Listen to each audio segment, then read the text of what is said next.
ver, veamos.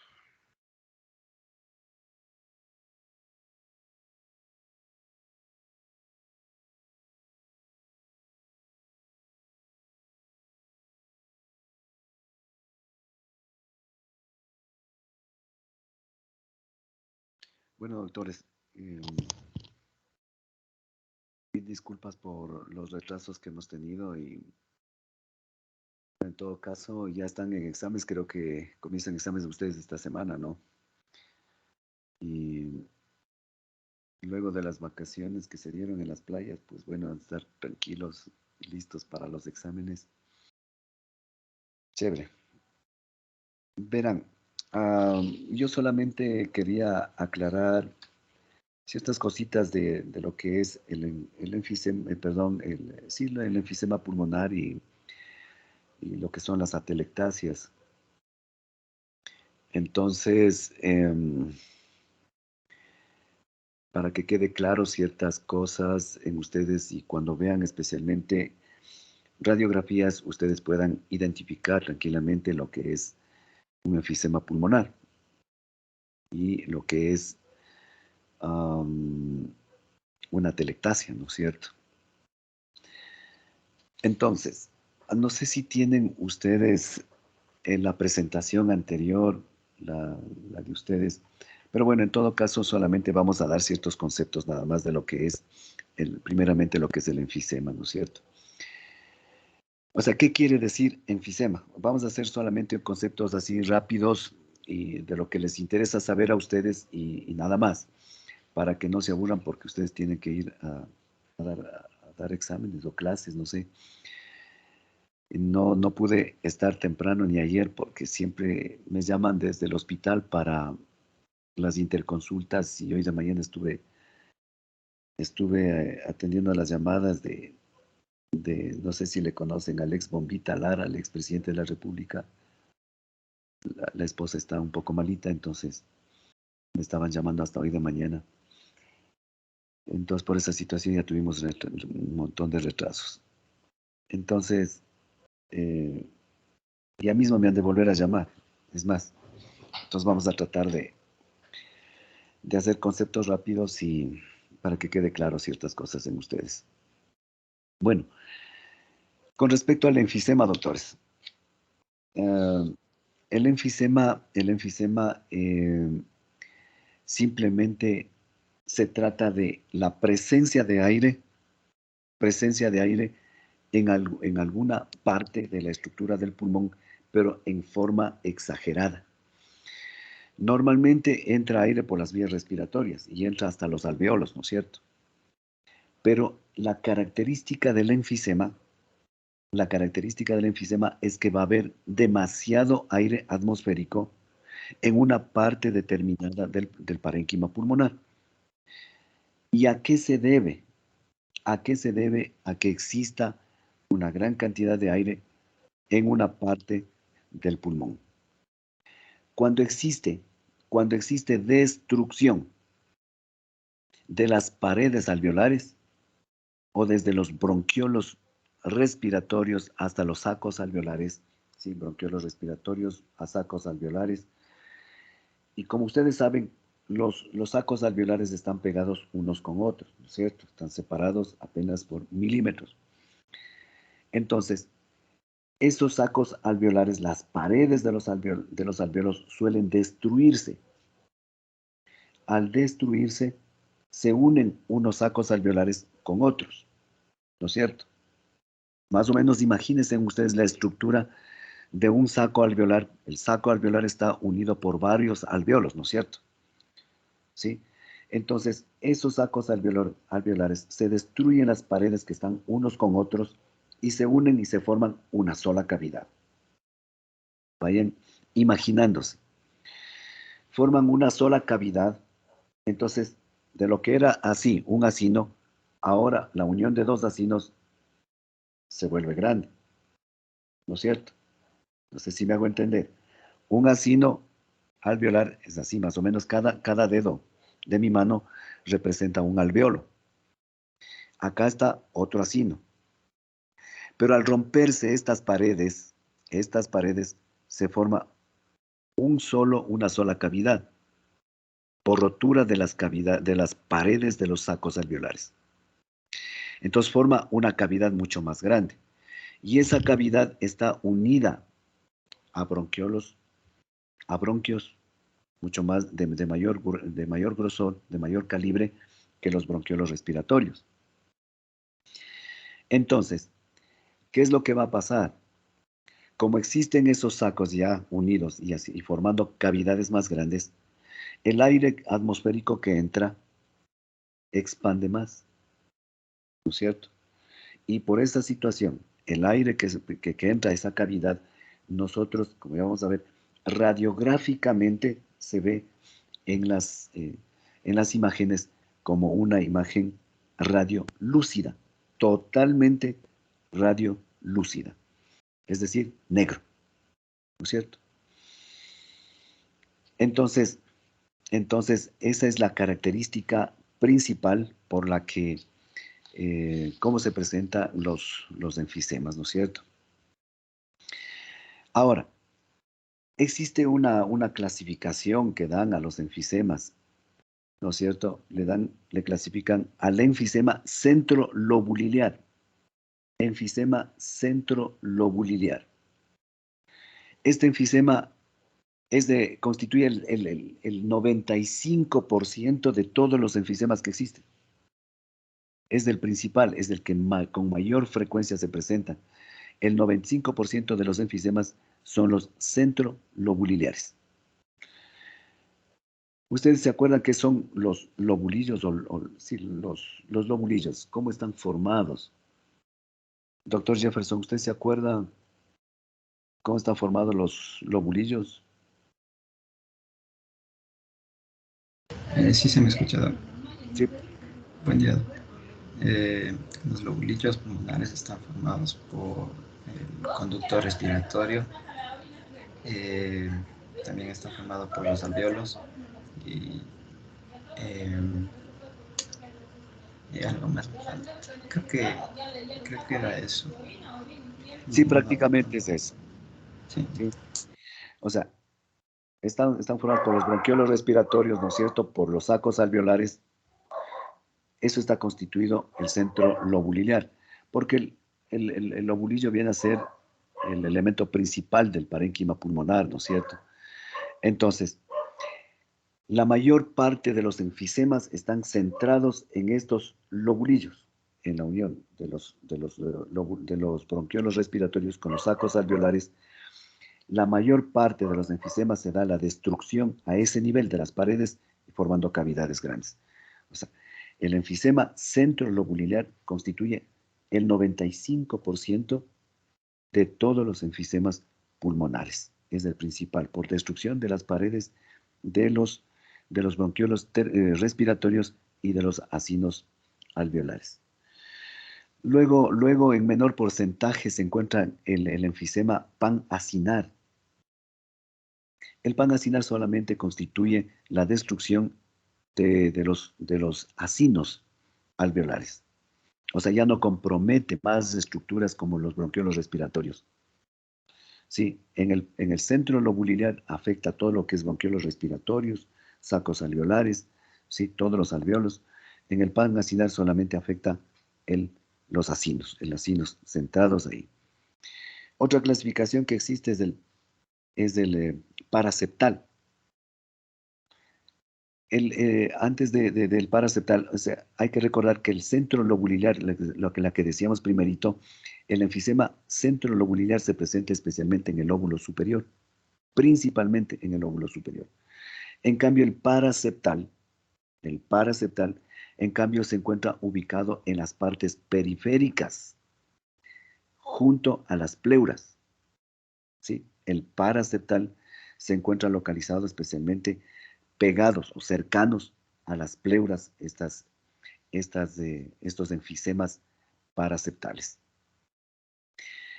Existe el otro, el mixto, ¿no? Entonces encontramos el centro lobuliliar, encontramos el paracinar, el paraceptal, ¿sí? Y encontramos el mixto, ¿de acuerdo? Este,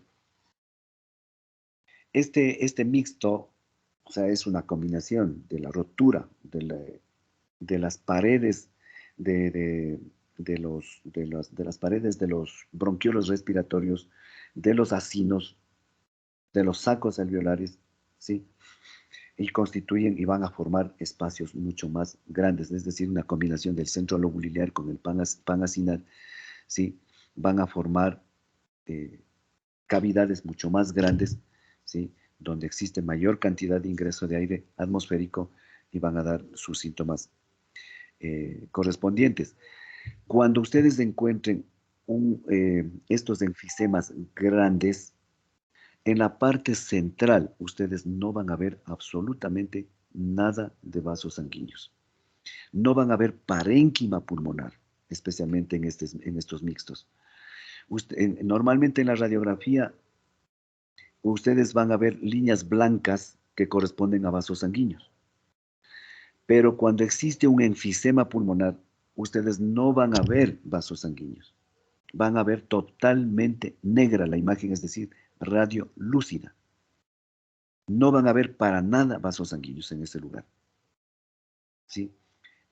Yo les envío a ustedes, bueno, ya vamos a ver algo parecido, no son imágenes específicamente de enfisemas, pero es de un neumotórax que yo les mandé recién unas tomografías. Ya les voy a hacer abrir cuando lleguemos a hablar un poquito sobre atelectasias de esas imágenes para que le vean cómo se ve un neumotórax que prácticamente es parecida a la imagen a un enfisema. Correcto. ¿Qué más? Entonces, ahora, con respecto a la etiología del enfisema pulmonar. Se habla, ¿no? En muchos artículos sobre la etiología que hay el factor hereditario primero. El factor hereditario. Este factor hereditario está relacionado con el déficit de alfa-1 antitripsina. Este es el factor hereditario. Ustedes saben que la alfa-1 antitripsina, ¿no es cierto?, es una antiproteasa. Ustedes sí se acuerdan de esta situación que alguien dio esta clase. Es una antiproteasa que va a contrarrestar el efecto de las proteasas para evitar la destrucción de estas paredes, ¿cierto? Entonces, para que se produzcan estos enfisemas, ¿no es cierto? Para que se produzcan estos enfisemas es necesario que exista la antitripsina, ¿no es cierto?, para evitar esta destrucción.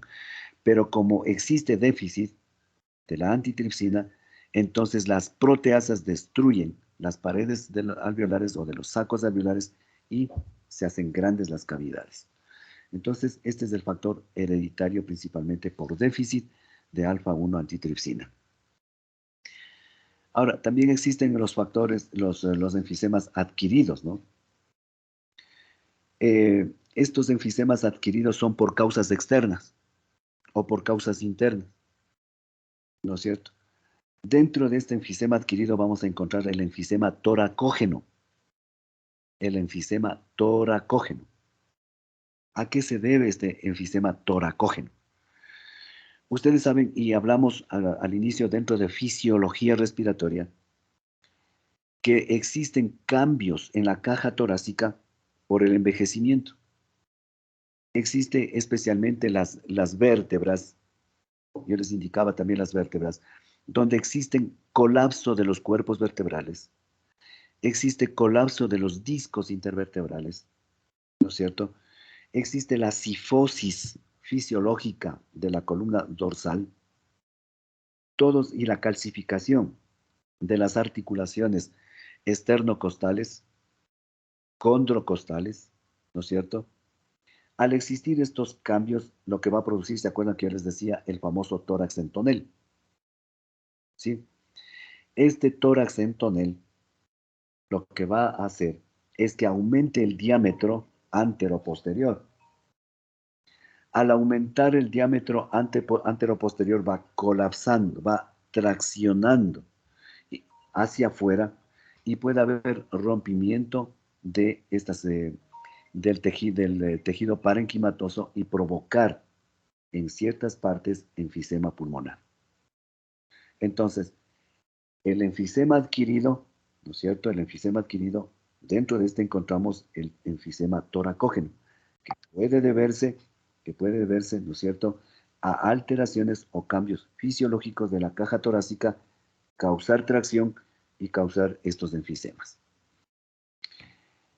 Existe también el enfisema, dentro del enfisema adquirido también está el enfisema primitivo, ¿sí? Es decir, no se conoce la causa por la que se produjo el enfisema, ¿sí? Aquí suele desaparecer lo que es la elastina. No se sabe por qué, pero desaparece la elastina, la que le da la capacidad de elasticidad del parénquima pulmonar, ¿sí? Y desaparece también el colágeno. Entonces, se vuelve mucho más fácil la destrucción de este tejido, existe destrucción de las paredes y como consecuencia, ¿sí?, el problema de la cavidad llamada enfisema. Entonces, dentro del enfisema adquirido encontramos el toracógeno, encontramos el primitivo y finalmente dentro de ese grupo encontramos la enfermedad pulmonar obstructiva crónica o llamado también EPOC. Por favor, permítame contestar esta llamada desde... Ay, Dios mío, permítame un segundo.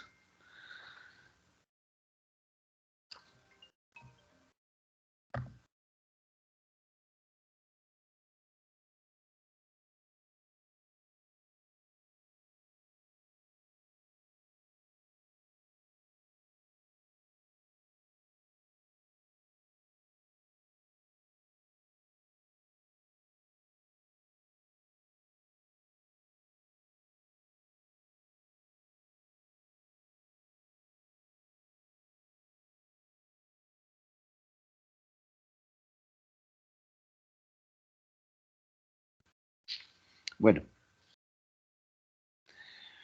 entonces, no se olviden, dentro de la etiología existe el hereditario y el adquirido. Dentro del adquirido encontramos el toracógeno por cambios estructurales de la caja torácica. El enfisema primitivo, no sabemos la causa, pero existe destrucción o desaparece el colágeno, la elastina, y como consecuencia destrucción de las paredes alveolares. Y también encontramos un tercer grupo que es el EPOC, enfermedad pulmonar obstructiva crónica. Ustedes saben, dentro del EPOC, dentro de la etiología del EPOC se habla de que existe alteraciones en la producción también de la alfa-tripsina 1, ¿no es cierto? Por acumulación excesiva, ¿no es cierto?, de las proteasas. ¿Pero a qué se debe esto? Ustedes se acuerdan en la clase que dieron ustedes mismos, para el EPOC la causa principal es el cigarrillo, ¿no es cierto? El cigarrillo, el humo de los componentes del cigarrillo al entrar al pulmón, estimula a que los macrófagos liberen radicales libres. Estos radicales libres son los que van a bloquear o inactivar la alfa-tripsina, ¿sí? Al inactivar la anti-alfa, perdón, al activar la antitripsina, o la alfa-1 antitripsina, al inactivar los radicales libres, entonces no existe el mecanismo de protección de los alvéolos. Porque recuerden, como repito nuevamente, las proteasas son las que destruyen las paredes de los alvéolos. Pero para evitar la destrucción de las paredes de los alvéolos, se liberan los alfa-1 antitripsina y neutralizan las proteasas y se mantiene el parénquima pulmonar con los alvéolos. Pero debido a un factor externo, como es el humo del cigarrillo, neutraliza la alfa-1 antitripsina, el humo del cigarrillo liberando radicales libres. Entonces desaparece la alfa-1 antitripsina y prevalecen las proteasas. Estas proteasas son las que van a destruir el tejido parenquimatoso. Así se produce el famoso EPOC, ¿no es cierto? Y como consecuencia también pueden producirse destrucción, ¿no es cierto? Como digo, de las paredes alveolares y provocar enfisemas. Eso se habla dentro de la etiología, ¿no es cierto? Entonces recuerden, dentro de la etiología hay un factor hereditario, Hay el factor adquirido. Dentro de los adquiridos ya encontramos el toracógeno, el primitivo y el EPOC. ¿De acuerdo? Ahora, el cuadro clínico de este enfisema, ustedes ya se imaginan. Si los alvéolos normalmente tenemos ahí con sus paredes, cada pared del alvéolo, recuerden que constituye superficie, una superficie de respiración, digamos así, ¿no es cierto? Donde se produce el intercambio gaseoso. Cada membrana alveolar, ¿no es cierto?, constituye una lámina respiratoria, donde se va a producir el intercambio gaseoso. Pero si existe rotura de lo que es esas paredes alveolares, la rotura de los acinos alveolares, al unirse unos con otros, ya no existe la superficie respiratoria, ¿no es cierto? Ya no existe. Entonces se pierde la capacidad de ventilación-perfusión. Es decir, va a entrar aire atmosférico a esa cavidad, pero como no existe la pared, como no existe la superficie, la lámina donde se va a producir la hematosis, entonces ya no hay esa función. No pasa oxígeno, no se libera CO2. Entonces va a haber hipoxia en nuestros pacientes. ¿No es cierto? Nuestros pacientes van a estar con sed de aire, disnea, ¿no es cierto? Entonces, esa es la característica de nuestros pacientes. Y como existe, recuerden que como existe liberación de radicales libres, existe un proceso inflamatorio. Como consecuencia de este proceso inflamatorio, va a haber liberación de citoquinas. Estas citoquinas van a actuar a nivel de los vasos sanguíneos y estos vasos sanguíneos van a vasodilatarse. Al vasodilatarse, ¿no es cierto?, va a producir trasudación de estos vasos sanguíneos. Y ese trasudado va a pasar a las cavidades o pasa a los bronquiolos. Y como consecuencia, esa presencia de esa secreción va a ocasionar tos. Entonces, una de las formas de eliminar esa secreción que se va produciendo por el proceso inflamatorio es el mecanismo de la tos, ¿no es cierto? Entonces, nuestros pacientes van a presentar disnea, van a presentar tos, van a presentar nuestros pacientes en ciertas ocasiones hemoptisis. ¿Por qué será la hemoptisis en estos pacientes? La hemoptisis es fácil comprender porque existen rotura de las paredes, ¿no es cierto?, de los alvéolos, y ustedes saben que las paredes de los alvéolos están formando la superficie de hematosis con los capilares sanguíneos, capilares pulmonares y las vénulas, ¿no es cierto? Entonces, al romperse esas paredes, rompen también los vasos sanguíneos, se ponen en contacto con la cavidad que está en contacto con los bronquios.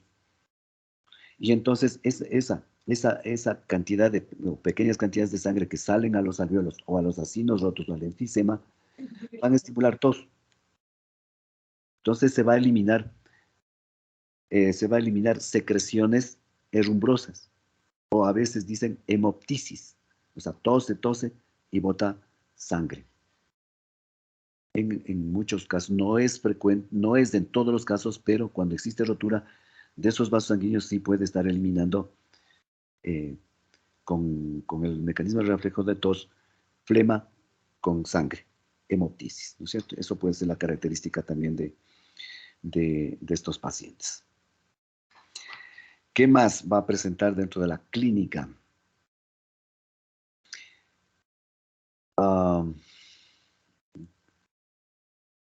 Pues nada más, solamente eso va posteriormente, si se agrava, si se hacen cada vez más grandes esos enfisemas pulmonares, va a presentar cada vez más disnea, insuficiencia respiratoria, va a requerir de oxígeno, ¿no es cierto? Entonces, ese es el gran problema al final con estos pacientes.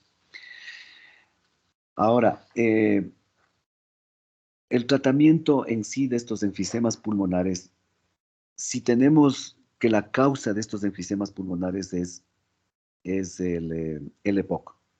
Y decimos que la causa principal del EPOC es el cigarrillo. Entonces hay que recomendar y decirles a nuestros pacientes que no fumen, que esa sería la causa principal, ¿no es cierto? Ahora, irnos de contra el factor hereditario, no podemos, es decir, el déficit del alfa-1 antitripsina, no podemos. O sea, cuando se trata de un problema hereditario, se da porque se da el enfisema, y no podemos tratar, ¿no es cierto? Si se da dentro de un factor adquirido, entonces hay ciertas cosas que se pueden solucionar y otras no, ¿no es cierto? Entonces, el tratamiento en sí, si se vuelve grande y se unen y hacen un gran enfisema, es probable si está dando insuficiencia respiratoria y es grande el enfisema, es probable que los neumólogos intenten colocar, ¿sí? Colocar un tubo para ayudar a descomprimir y permitir que esa área desaparezca prácticamente y permita que el resto del pulmón funcione normalmente. Entonces, hay que tener en cuenta esa situación cuando ustedes detecten en las radiografías imágenes radiolúcidas, imágenes radiolúcidas. En ciertas partes del parénquima pulmonar deben sospechar ustedes de enfisemas pulmonares. ¿Sí? ¿Cómo detectan, cómo saben en la radiografía si es de un enfisema o si es un parénquima normal? Ustedes siempre comparen de un lado a otro. La parte que no tenga vasos sanguíneos, ¿sí?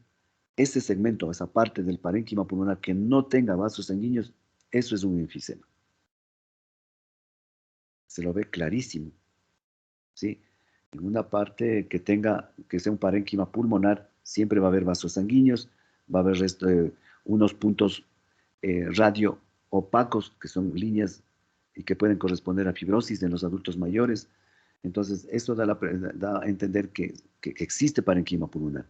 Pero cuando no existe eso y solamente existe una imagen negra, radiolúcida, eso es eso es enfisema pulmonar. ¿De acuerdo? Si ustedes le abren esa imagen, esos videos que yo les envié de la caja de un neumotórax, les mandé, si ustedes pueden abrir. Ya voy a abrir yo también ahorita la imagen que les envié.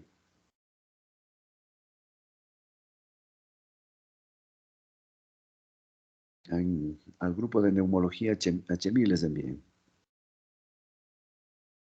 Entonces, en la primera imagen, en el primer video, ustedes van viendo, ¿no es cierto? No sé si es que, doctor Luis, usted puede compartir esa imagen. ¿Hay cómo? Sí, Doc, pero me avisa de cuál video, por Verá, yo recién, ahora en la mañana les envié 2 videos. El primero, o cualquiera de los dos. este de aquí. Ese, ya, ese.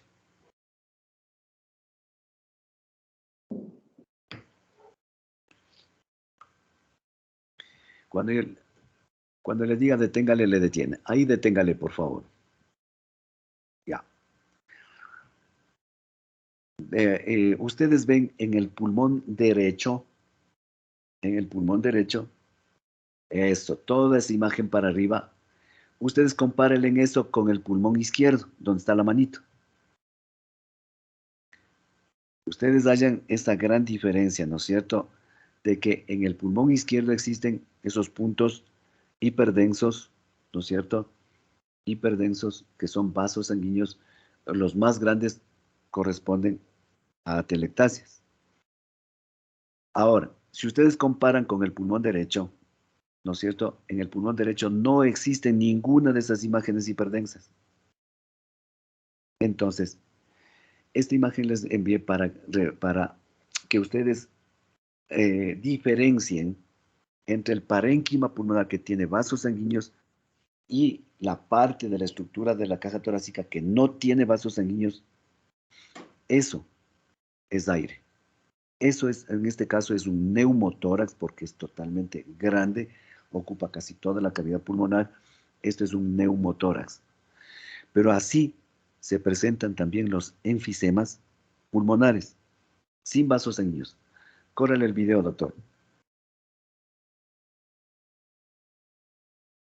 Vean, no hay vasos sanguíneos. Lo de abajo es un poco de líquido y ahí recién va apareciendo en el pulmón derecho el parte del pulmón colapsado. Ahí va apareciendo. Y es una de las causas de atelectasia que ya vamos a ver ahorita. Vean todo eso. Y recién va apareciendo el parénquima pulmonar, ¿no es cierto? Y arriba está vacío. Si ven deténgale ahí, doctor. Póngale pausa. Ahí comparen, doctores. En el pulmón derecho.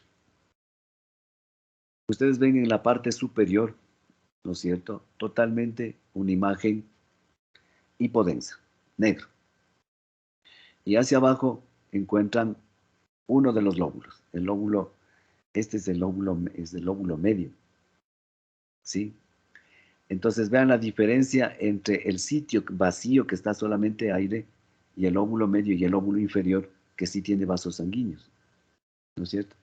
En el pulmón izquierdo, en la parte superior, ustedes ven totalmente hipodenso, negro, en relación con el resto del pulmón, ¿no es cierto?, que tenemos aquí con vasos sanguíneos. Entonces, lo que quiero que observen es la diferencia que existe de densidades, entre lo que es el aire atmosférico y lo que es aire y vasos sanguíneos en el parénquima pulmonar, ¿no es cierto? Entonces, clarísimo, cuando ustedes vean estas imágenes negras hipodensas en tomografía o radio opacas en la radiografía, sospechen netamente que puede tratarse de un enfisema pulmonar o de un neumotórax.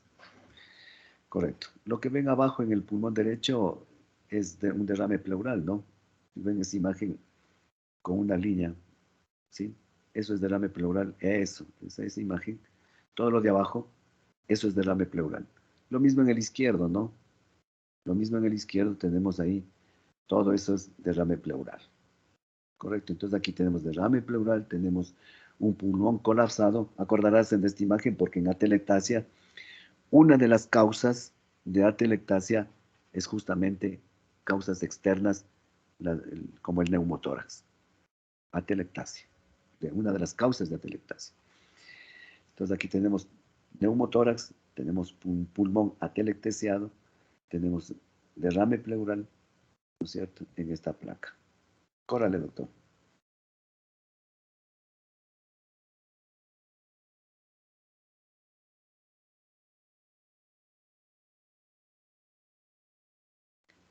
Perfecto. Córrale el otro video.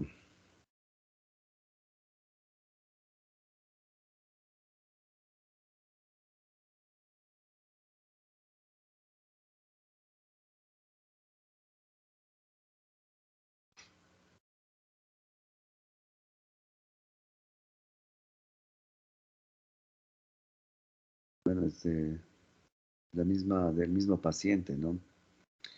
Bueno, perfecto. Ya. Ciérrele nomás, doctor. Entonces, esta es la situación del enfisema pulmonar, que prácticamente es la destrucción de las paredes, ¿no es cierto?, de los alveolos, de los sacos alveolares, de los bronquiolos respiratorios, y forman una sola cavidad donde se llena aire atmosférico, y como existe destrucción de las paredes, se destruye la superficie de hematosis, no existe paso de oxígeno y el intercambio de gases, por lo tanto va a existir disnea, y dependiendo de la extensión de la lesión o de la destrucción de las paredes, va a ser la clínica del paciente. Puede ser una disnea leve o puede ser una disnea muy importante, llegando a insuficiencias respiratorias. Va a depender de eso. Correcto. Eso en resumen de lo que es el enfisema pulmonar. Ahora, hablando un poco sobre las atelectasias, ¿no es cierto? ¿Qué son las atelectasias ahora? Las atelectasias es lo contrario de lo que es Los enfisemas. Si decimos que los enfisemas es la rotura de las paredes y el agrandamiento del espacio, en cambio las atelectasias es lo contrario, es el colapso, ¿no es cierto? Es el colapso y pérdida del volumen del parénquima pulmonar. Eso es lo que es una atelectasia. Es el colapso de los acinos alveolares, de los acinos, sí, de los acinos alveolares, de los bronquiolos respiratorios, es lo contrario. Si en el parénquima, pero si en el enfisema es agrandamiento, en el atelectasia es el colapso, ¿no es cierto? Es totalmente colapsado una parte del parénquima pulmonar. Este colapso puede ser o afectar a un lóbulo entero, o puede afectar un segmento del lóbulo, o una sola parte pequeña de cualquier parte del parénquima pulmonar, ¿no es cierto? Entonces, esto va a depender, a ciertos autores le clasifican a la atelectasia en las famosas atelectasias por reabsorción. La primera clasificación que hacen es por reabsorción. Esto generalmente, imagínense ustedes el árbol bronquial, en la tráquea, los bronquios, los bronquiolos, ¿sí? Cuando existe obstrucción de alguno de los bronquios, ¿sí? Sean un bronquio principal que va hacia un lóbulo, o dentro del lóbulo un bronquio que va a uno de los segmentos lobulares, si se bloquea esos bronquios, va a producir colapso. ¿Sí? Si se bloquea uno de esos bronquios, va a producir colapso del parénquima pulmonar. Entonces, la primera clasificación que hacen algunos autores es esto, la atelectasia por reabsorción. Y esto se produce por bloqueo, por algún cuerpo extraño, sea en un bronquio principal o en uno de los bronquios segmentarios del parénquima, que van hacia los parénquimas pulmonares. Entonces, atelectasia por reabsorción. Ahora, hay otra clasificación que hace, ¿no? La atelectasia pasiva. La atelectasia pasiva o por relajación les llaman esto. Pasiva o por relajación. En cambio, esto se debe a la pérdida del volumen del parénquima pulmonar debido a otros factores externos, ¿no es cierto? Como por ejemplo un neumotórax, lo que acabo de indicarles hace un rato. O sea, este neumotórax pasivo o por relajación quiere decir, si existe un neumotórax, como en la imagen que vimos, ocupa espacio en la caja torácica el neumotórax y le desplaza al parénquima pulmonar. Eso es pasivo o por relajación. O existe un derrame pleural. Existe un derrame pleural y cuando el derrame pleural es abundante, ustedes se imaginan, esta es la caja torácica y mi mano que he estado flexionando es la pleura. Y el espacio que queda entre mis dos manos es el espacio virtual. Cuando se llena de agua en el espacio virtual es un derrame pleural, ¿no es cierto? Entonces, ¿qué va a causar? Cuando el derrame pleural es masivo, va a desplazar el pulmón, ¿no es cierto? Y lo colapsa. Entonces, así como sucede con el neumotórax que se llena con gran cantidad de aire, desplaza al pulmón, el derrame pleural también puede desplazar el parénquima pulmonar, ¿no es cierto? Colapsarlo, porque atelectasia quiere decir colapso, disminución del volumen del parénquima pulmonar. Eso quiere decir atelectasia, ¿no es cierto? Entonces, en esta otra clasificación, ¿no es cierto? Se llama atelectasia por relajación o pasiva, por factores externos. Bueno, ahora, hay también la atelectasia por compresión. Atelectasia por compresión. Esto quiere decir que existen Pueden existir neoplasias, o sea, tumores, abscesos que pueden comprimir una parte del parénquima pulmonar y hacer que colapse esa parte del pulmón afectado. Es decir, ustedes recuerdan que en el cerebro, si se forma un tumor en la masa encefálica, se forma un tumor y por compresión va desplazando las otras estructuras, ¿no es cierto? En el parénquima pulmonar va a suceder igualito. Existe un tumor y va a desplazar el resto del tejido. Y al desplazar el tejido, colapsa las partes adyacentes a ese tumor, ¿no es cierto? No sé si me hago entender esta parte. Esto es la atelectasia por compresión, ¿cierto? Entonces recuerden, existen atelectasias por obstrucción, atelectasias pasivas o por relajación, las atelectasias por compresión, ¿sí? Y existen las atelectasias no obstructivas. Las atelectasias no obstructivas. Esto se debe a déficit de la sustancia surfactante. Ustedes se acuerdan de la surfactante que permite que el alveolo se permanezca dilatado, ¿no es cierto? La surfactante permite que el alveolo permanezca dilatado. En el momento en que la surfactante desaparece, ese alveolo colapsa. Entonces, esa es la atelectasia no obstructiva generalmente debido al déficit de surfactante que existe. Y existe también la otra atelectasia por cicatrización. ¿A qué se debe esta atelectasia por cicatrización? Como su nombre lo indica, ¿no? Cicatriz. Por ejemplo, cuando existió en el SARS-CoV-2, existe lesiones que provocan esta cascada de interleucinas que existen, cascada inflamatoria, va a causar lesión en el parénquima pulmonar. Y como causa lesión, se fibrosa. O lo mismo pasa en la tuberculosis. La tuberculosis también afecta el parénquima pulmonar y deja secuelas. Una de las secuelas es fibrosis en esa parte afectada. Entonces, esa cicatriz dependiendo de la extensión, lo que va a causar es tracción del parénquima bueno, del parénquima intacto, va a causar tracción. Y al causar tracción, puede causar colapso del tejido pulmonar o del parénquima adyacente. Claro, esto depende, ¿no? del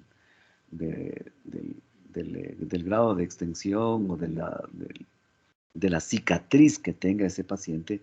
Mientras más grande sea la cicatriz, va a traccionar más el parénquima intacto. Mientras menos sea la cicatriz, mientras menos sea la extensión de la cicatriz, va a ser menos la tracción del parénquima pulmonar funcional, ¿cierto? Entonces no se olviden esta clasificación de las atelectasias, atelectasia por obstrucción pasiva o relajación, la atelectasia por compresión, la no obstructiva y por cicatrización. Así le clasifican algunos autores a este tipo de atelectasias. Ahora, ¿cómo van a ver ustedes las radiografías, no? ¿Cómo van a ver? En las radiografías y en las tomografías, en las radiografías ustedes van a ver estructuras radio opacas, es decir, blancas. Generalmente lo que ustedes van a ver, una imagen, mencionan los imagenólogos en triángulo, en tienda de campaña les llaman así, más o menos así. La base dirigida hacia las pleuras, generalmente, y la punta dirigida hacia el centro del parénquima pulmonar. Entonces dicen en forma de tienda de campaña, más o menos así. ¿no es cierto? Entonces, ustedes esta imagen totalmente blanca o radio opaca van a observar. Donde ustedes observen ese tipo de imágenes, ustedes digan, eso es atelectasia.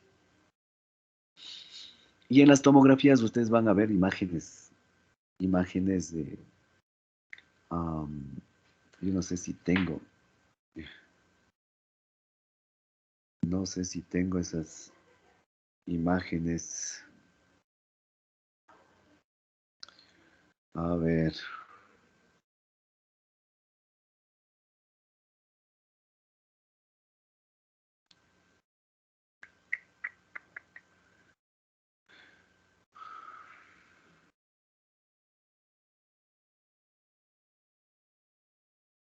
Ya, esta imagen les voy a enviar ahorita. Es una toma frontal en donde van a observar en la parte superior, van a observar una atelectasia. Está cargando, especie un ratito. En todo caso, doctores, las atelectasias se deben a factores externos, a factores internos, ¿sí? Uy.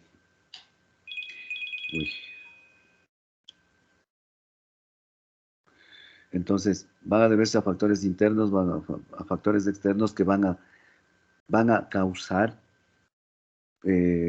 retracción del parénquima pulmonar y van a causar colapso de las partes funcionantes y eso va a traer problemas. ¿Cuáles serían los síntomas que presenta debido al colapso de esto? Igual, ¿no? Si existe colapso, no va a haber la superficie de ventilación-perfusión. Por lo tanto, va a haber disnea, ¿no es cierto? Y dependiendo de la extensión va a ser la disnea. Si existe colapso de un lóbulo, va a ser más intenso la disnea. Va a haber desaturación, ¿no es cierto? Ahí les mando a ver, ahí les va la imagen.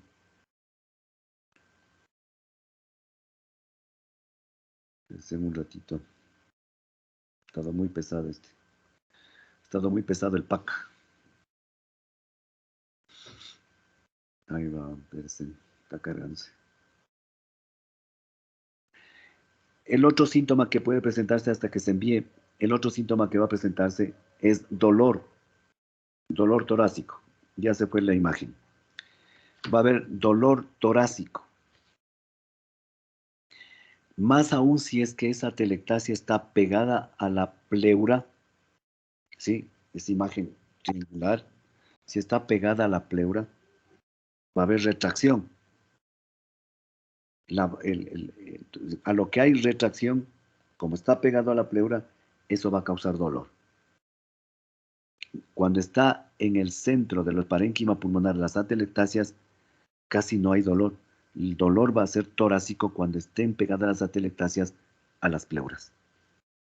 Entonces va a haber disnea, dependiendo de la extensión. Va a haber insuficiencia respiratoria, dependiendo de la extensión de la atelectasia. Puede haber dolor torácico cuando está pegado a las atelectasias, especialmente a las pleuras.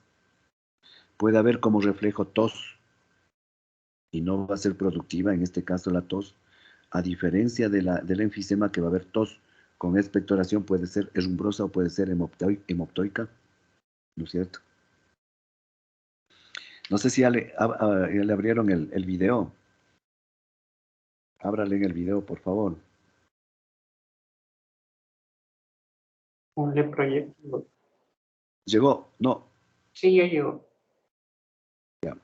Ábrale, esa es una toma frontal.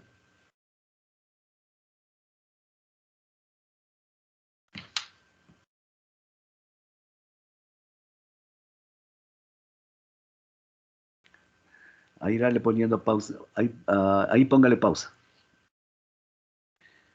Ustedes ven, doctores, esa estructura. Señálele, doctor, esa estructura que está por arriba del mediastino, separando los dos pulmones, en el derecho que es más grande y el pequeño que está.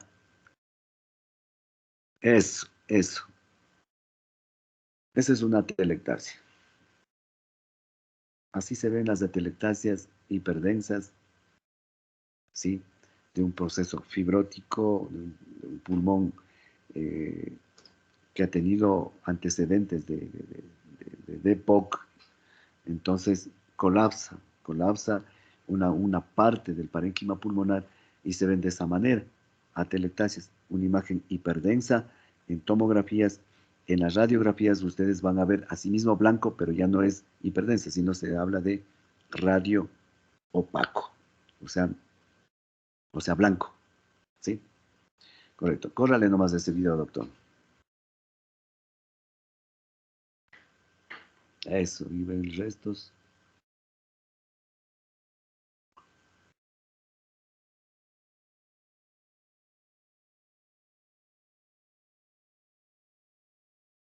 Esos son vasos sanguíneos de esas. Ay, párele ahí. Eso, ya. Vean esta estructura en el parénquima, en el pulmón derecho, casi en el lóbulo superior. Señálele ahí, doctor. Eso. Vean, esa imagen hiperdensa, eso también es una atelectasia. Es el colapso del parénquima pulmonar. ¿Sí? Las imágenes atelectásicas así van a ser por desaparición del tejido pulmonar que contiene aire. No se ve negro porque no tiene aire, por eso son blancos. Igual que un tejido compacto que estuviera ahí. Correcto. Entonces, existirá, sálganse nomás de ahí, doctor.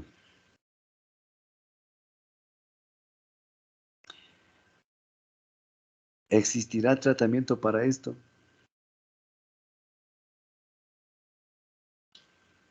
Tratamientos para esta cuestión, cuando son pequeños y se detectan a tiempo, como por ejemplo después del tratamiento de una tuberculosis, quedan secuelas, quedan estas atelectasias.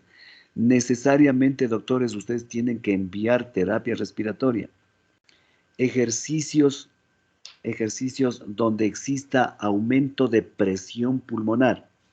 Es decir, este ejercicio que mandamos a hacer con el incentivómetro es bueno, donde se aspira y se mantiene. Tratar de mantener las 3 bolitas de hacia arriba, ¿no es cierto? Tratar de mantenerlo el tiempo que más se pueda. Pero también es necesario realizar ese ejercicio respiratorio donde ustedes respiran profundo y mantienen la presión intratorácica a manera de pujar, o sea, mantienen tensa la caja torácica, como que ustedes estuvieran haciendo presión en la caja torácica y abdomen, es con la finalidad de expandir el parénquima pulmonar, con la finalidad de que ese tejido que ha colapsado, ¿sí?, se abra nuevamente con la presión del aire atmosférico. Es muy importante, doctores, después de ciertas enfermedades como la tuberculosis, después de esta enfermedad del SARS-CoV-2, es necesario que los pacientes hagan terapia respiratoria, ejercicios respiratorios donde exista presión intratorácica para tratar de devolver la funcionalidad del parénquima pulmonar, de los bronquiolos, y si ha existido colapso, con el ejercicio respiratorio nuevamente podamos expandir los bronquios. Entonces, a sus pacientes, doctores, después de estos problemas, deben aconsejar terapia respiratoria, especialmente en el SARS-CoV-2. Los 6 primeros meses es clave para que un paciente recupere su parénquima pulmonar funcional. Si usted no envía terapia respiratoria durante los 6 primeros meses, después ya se vuelve tarde. Se complica su paciente, se atelectasia, se fibrosa y esos pulmones no van a volver a funcionar jamás y va a depender de oxígeno toda la vida. ¿Sí? Esa situación. Bueno, doctores. En resumen, eso.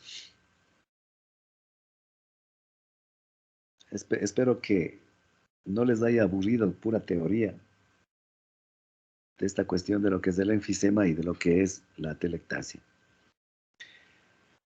Entonces, lo importante es que ustedes sepan reconocer cuando ustedes estén en la rural, eh, no van a tener sitios donde hacer radiografías, tomografías, pero si alguien va con tomografías o radiografías, sepan detectar y saber qué es, y si toca remitir, remítanlos inmediatamente para tratamientos específicos. A la auscultación, solamente con esto termino, doctores. A la auscultación que me olvidaba. Cuando se trata de un enfisema pulmonar, ¿qué escucharán? ¿Qué cree que escuchará, doctora Janet?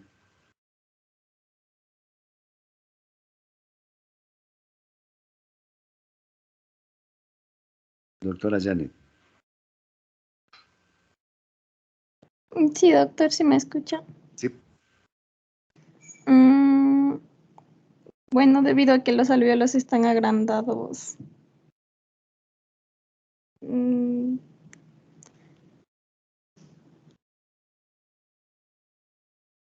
no estaría, no sé, tal vez roncos Roncus. ¿Por qué va a haber roncus? ¿Dónde escucha roncus usted? en las bases. No necesariamente. ¿En qué parte del árbol tráqueo-bronquial se producen los roncus?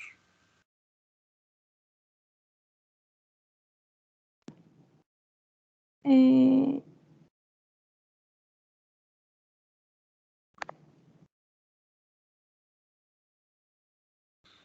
¿Se acuerdan que decíamos que los roncus se escuchan en los grandes bronquios sí, y las sibilancias se escuchan en los pequeños bronquios? sí, Mientras pero más, sibilancias no se escucharía. Porque las sibilancias las escucharía si estuvieran estrechadas las vías respiratorias. O sea, ya, las... Ajá, entonces ya sibilancias no sería. entonces, ¿qué escucharía? ¿Cómo estaría el murmullo vesicular en estos enfisemas? Sí, Disminuir. exactamente. O sea, casi no va a haber. Probablemente escuche por el proceso inflamatorio que existe, salida de secreción, y eso probablemente usted va a escuchar como un burbujeo, y nada más. O sea, un poco aparentemente como los estertores húmedos, y nada más. Pero murmullo vesicular no va a haber. En las atelectasias, a la auscultación, ¿cómo va? ¿Qué va a haber?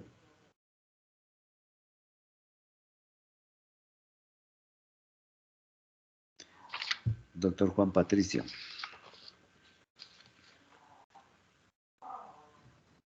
Doctor, ¿puede ser que también se encuentre disminuido el murmullo vesicular?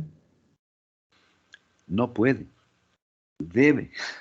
O sea, no hay murmullo vesicular porque está colapsado. No hay nada de murmullo vesicular. Y dependiendo de la extensión, lo que ahí sí, cuando existe colapso y alrededor el parénquima pulmonar también está alterado su estructura, puede escuchar como el papel celofano, o sea, signos de fibrosis. Eso es lo que usted va a escuchar, o sea, crepitantes. Es lo que va usted a escuchar cuando hay atelectasias. Murmullo vesicular ausente, pero va a escuchar ese ruido como papel celofán, que son los famosos crepitantes. Entonces usted tranquilamente, usted puede en la rural auscultar y decir, este es un pulmón crónico. No puede, o sea, no puede definir si se trata de una atelectasia, no puede definir porque la atelectasia y el enfisema son signos radiográficos. Clínicamente usted no puede decir si es una atelectasia o puede ser un enfisema. Puede ser, sospechar, pero afirmar no puede, porque son signos radiográficos. Listo, doctores. Bueno, entonces nada más, eso quería aclarar un poco sobre esta situación de estos dos temas. Espero que inicien un buen fin de semana, que comiencen con pie derecho los exámenes. El miércoles nos toca, ¿no, doctor Luis? Sí, Doc. ¿A qué horas? ¿A cualquier hora? Sí, es a cualquier hora, Doc. Ya. Entonces hagamos 100 preguntas. No sé si, Doc. ¿Cuántas preguntas quieren? Yo creo que unas de 20 a 25 están bien. De 20 a 25. Bueno, ahí me van a entregar el trabajo, dicen ustedes, ¿no? Sí, eso le iba a preguntar, Doc. Son el examen de este de mi semestre son solo de los últimos 6 temas. Sí, así es. Entonces ya le voy a mandar las diapositivas, Doc, pero me confirma si se le abren por... Ya. Envíeme ahora mismo hasta la tarde para confirmarles si se abren o no. Ya, perfecto. Así mismo ha de ser fácil como el primer examen y tranquilos, no pasa nada. La ley dice que nadie debe perder el año en clases virtuales, así que nada más. Bueno, doctores, vamos a desayunar y buen fin de semana y nos vemos el miércoles entonces.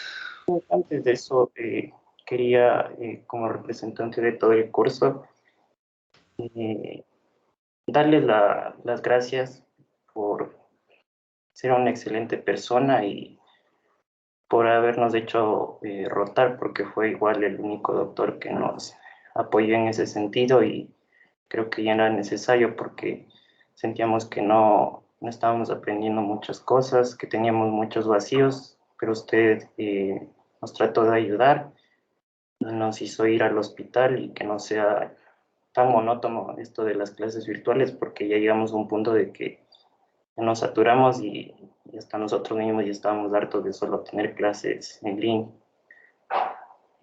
Eso, muchas gracias. Siga siendo como es, una excelente persona, un excelente docente que nos incentiva a que nosotros aprendamos.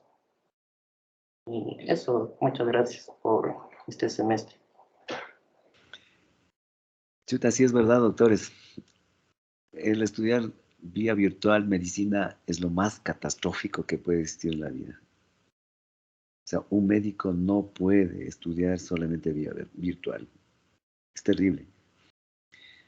Y no hemos podido hacer los trabajos como hacíamos los semestres pasados con ustedes, lamentablemente por esta cuestión, por la limitación. Yo les llevaba a escondidas prácticamente a ustedes, ¿no? Porque si descubren que yo les llevo la masacre para mí, ¿no? Pero bueno, en todo caso, pudimos llevarles. Si es que alguno de ustedes algún rato quiere ir al hospital, así de uno en uno, para llevarle camuflado ahí en la pasada de visita, no tengo problema. Alguien me avisa, quiere irse allá, pasamos visita y listo, ¿no? Si alguno quiere ir en las vacaciones, me avisan nomás, no hay problema. ¿Sí? Listo, doctores, nos vemos entonces el día miércoles. Muchas gracias, Doc. Muchas gracias, Doc. Muchas Gracias. gracias, doctor. Gracias. Gracias, Doc. doctor. Gracias, doctor. Gracias, Doc. Bueno, Gracias, Doc. Gracias, doctor. Gracias.